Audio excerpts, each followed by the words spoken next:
100 Dresses, Chapter 3, A Bright Blue Day. Somehow Maddie could not buckle down to work. She sharpened her pencil, turning it around carefully in the little red sharpener, letting the shavings fall in a neat heap on a piece of scrap paper, and trying not to get any of the dust from the lead on her clean arithmetic paper. Arithmetic is another word for math, boys and girls. A slight frown puckered her forehead. In the first place, she didn't like being late to school. And in the second place, she kept thinking about Wanda.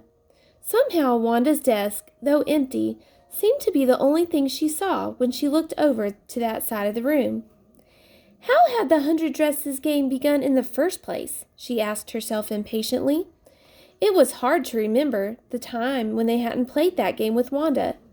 Hard to think all the way back from now, when the 100 Dresses was like the Daily Dozen, to then when everything seemed much nicer. Oh yes, she remembered. It had begun the day when Cecil first wore her new red dress. Suddenly, the whole scene flashed swiftly and vividly before Maddie's eyes. It was a bright blue day in September. No, it must have been October, because when she and Peggy were coming to school, arms around each other and singing, Peggy had said, "You know what? This must be the kind of day they mean when they say, October's bright blue weather." Maddie remembered that because afterwards it didn't seem like bright blue weather anymore, although the weather had not changed in the slightest. As they turned from shady Oliver Street into Maple, they both blinked. For now the morning sun shone straight into their eyes. Besides that, bright flashes of color came from a group of a half-dozen or more girls across the street.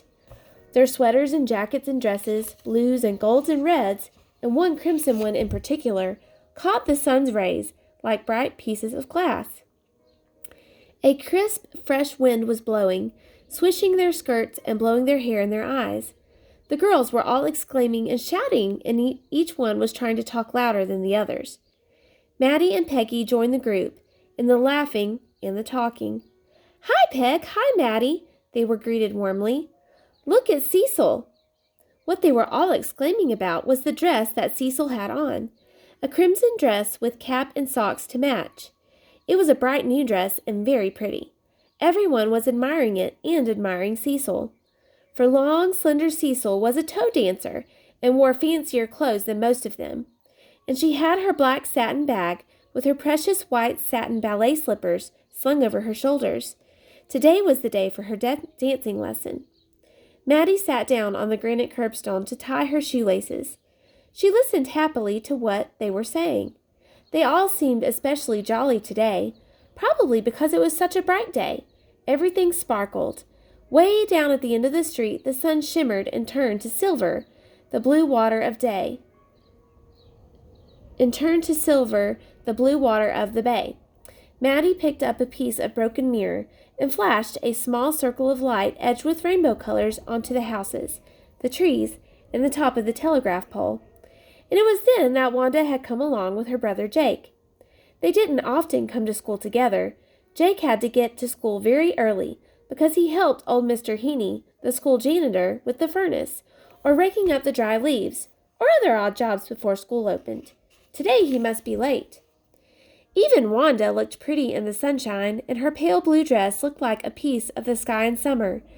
And that old gray toboggan cap she wore, it must be something Jake had found, looked almost jaunty.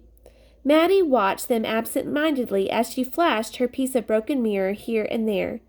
And only absent-mindedly she noticed Wanda stop short when they reached the crowd of laughing and shouting girls. "Come on," Maddie heard Jake say. "I gotta hurry. I gotta get the doors open and ring the bell." "You go the rest of the way," said Wanda. "I want to stay here." Jake shrugged and went up on Maple Street. Wanda slowly approached the group of girls. With each step forward, before she put her foot down, she seemed to hesitate for a long, long time. She approached the group as a timid animal might, ready to run if anything alarmed it.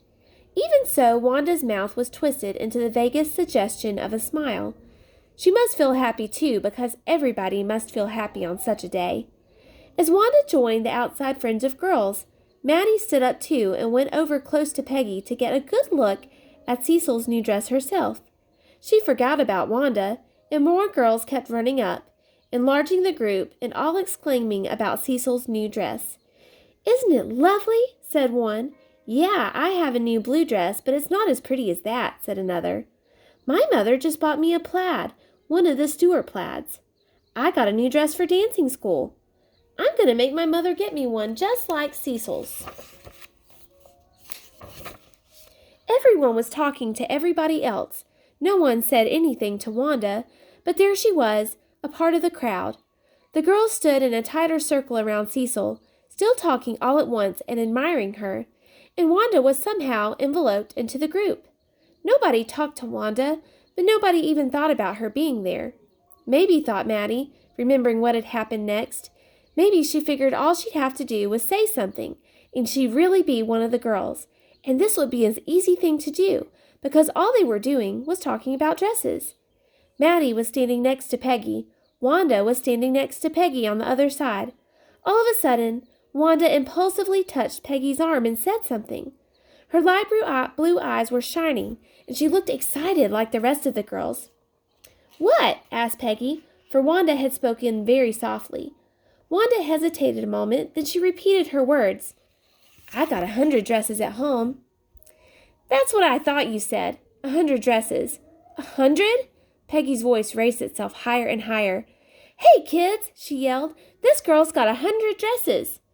Silence greeted this, and the crowd, which had centered around Cecil and her new finery, now centered curiously around Wanda and Peggy.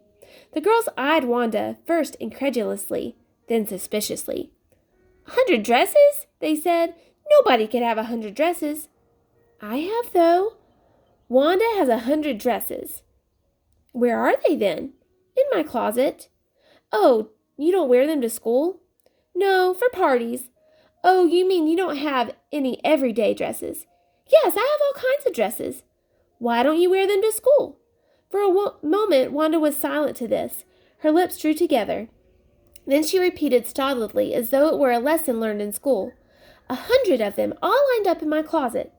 "Oh, I see," said Peggy, talking like a grown-up person. "The child has 100 dresses, but she wouldn't wear them to school. Perhaps she's worried of getting ink or chalk on them." With this, everybody fell to laughing and talking at once. Wanda looked stolidly at them, pursing her lips together, wrinkling her forehead up, so that the gray toboggan slipped way down on her brow. Suddenly, from down the street, the school gong rang its first warning. "Oh, come on, hurry," said Maddie, relieved. "We'll be late." "Goodbye, Wanda," said Peggy. "Your 100 dresses sound beautiful." More shouts of laughter greeted this, and off the girls ran, laughing and talking, and forgetting Wanda and her 100 dresses. Forgetting until tomorrow and the next day and the next, when Peggy, seeing her coming to school, would remember and ask her about the 100 dresses. For now, Peggy seemed to think a day was lost if she had not had some fun with Wanda, winning the approving laughter of the girls. Yes, that was the way it had all begun, the game of the 100 dresses. It all happened so suddenly and unexpectedly, with everybody falling right in, that even if you felt uncomfortable as Maddie had, there wasn't anything you could do about it. Maggie wagged her head up and down. Yes, she repeated to herself, that was the way it began, that day, that bright blue day. And she wrapped up her shavings and went to the front of the room to empty them in the teacher's basket. That's the end of Chapter 3.